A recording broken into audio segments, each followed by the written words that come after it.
Hola. Hoy vamos a darle una vuelta a una pregunta que, la verdad, da un poco de vértigo si lo piensas. ¿Por qué durante miles de años la humanidad, apenas mejoró su nivel de vida? Parecía como atascada, ¿no? Pues sí, como en un bucle. Y de repente, hace unos pocos siglos, ¡zas!, todo se dispara. ¿Cómo pudo pasar eso? ¿Cómo se rompió ese estancamiento? Es una de las grandes preguntas, sí. Y para intentar entenderlo, vamos a usar como guía las ideas del capítulo 2 de la economía, del proyecto CoreEcon.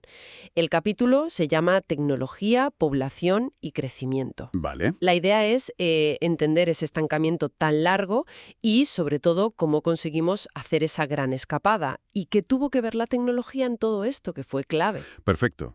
Y para que no se nos haga bola todo esto, que son ideas potentes, vamos a usar los modelos económicos como si fueran mapas, ¿no? Mapas sencillos que nos enseñan lo importante. Exacto. Y bueno, tiraremos de alguna comparación, quizás alguna del ciclismo que a mí me gusta, para que se nos queden las ideas clave. ¿Nos ponemos a ello? Venga, vamos allá. El mundo antes del despegue, la trampa maltusiana. Empecemos por ese pasado tan largo y tan plano.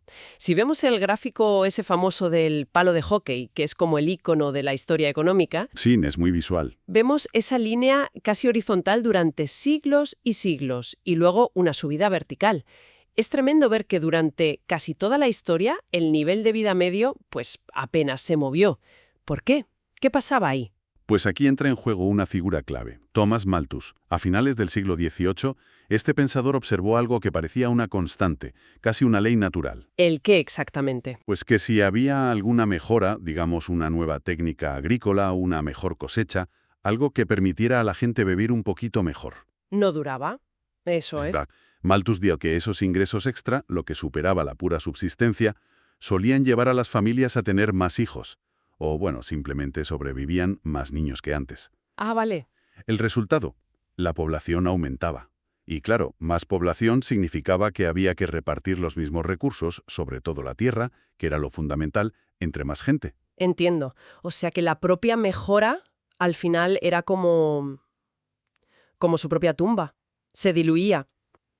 Me recuerda a intentar subir un puerto de montaña larguísimo, de esos que no se acaban nunca. Ajá. Das más pedales, mejoras la bici un poco, eso sería la mejora tecnológica, pero si cada vez pesa más la bici o tienes que llevar a más gente contigo, el aumento de población, pues al final tu puesto en la clasificación, tu nivel de vida por persona no mejora. Sigues ahí en el mismo sitio del pelotón.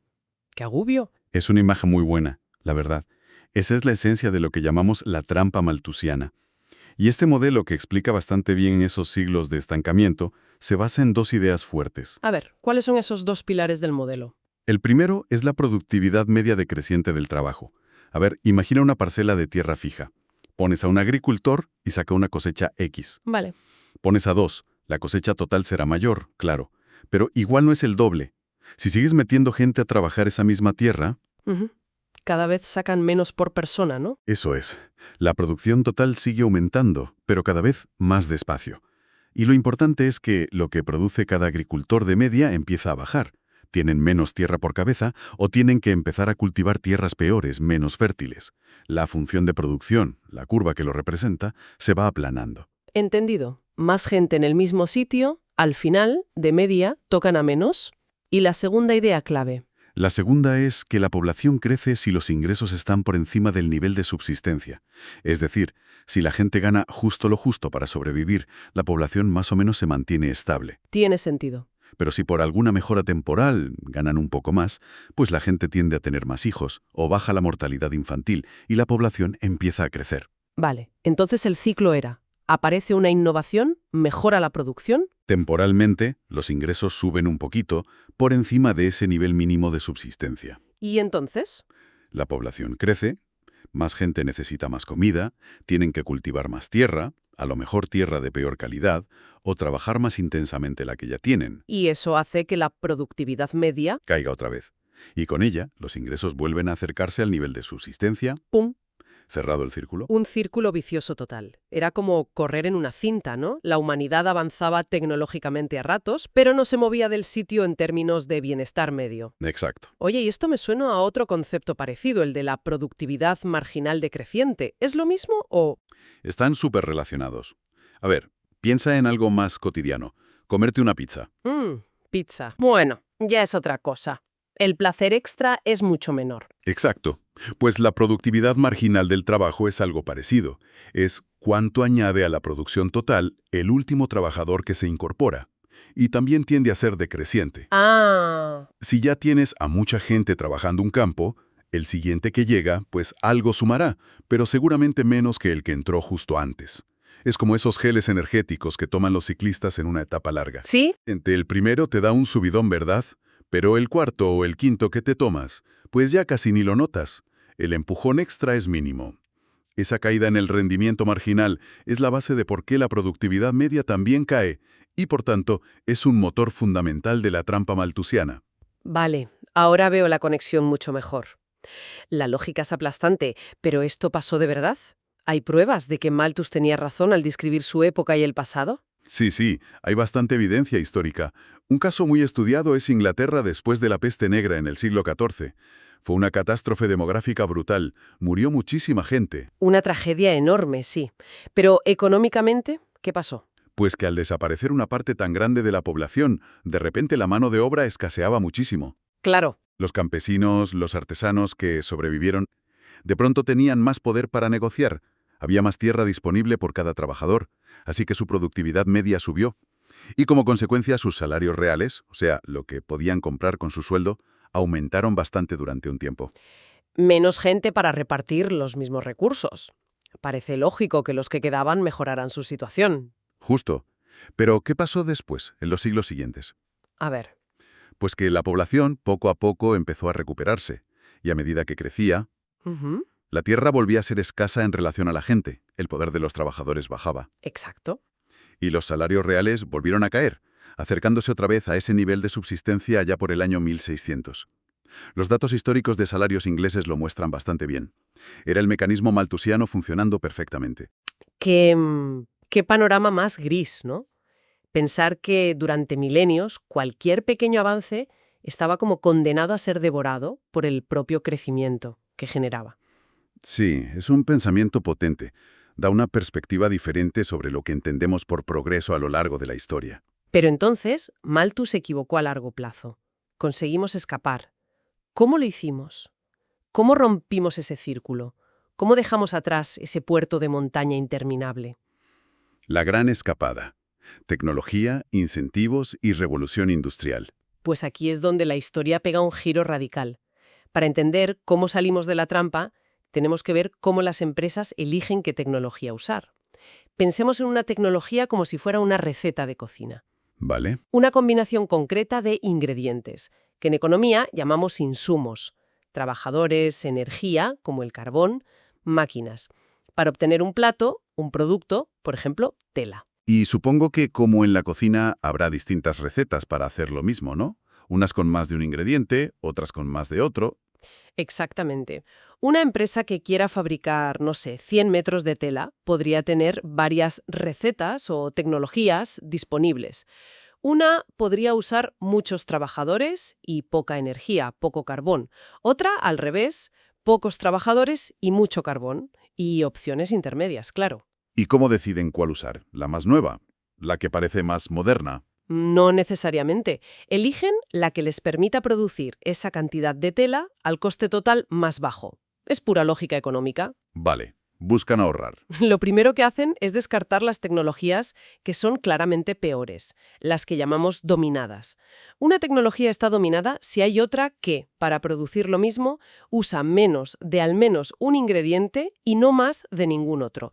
Nadie en su sano juicio elegiría una receta que necesita más de todo, ¿verdad? Hombre, claro, sería tirar el dinero. Descartas lo que es obviamente peor.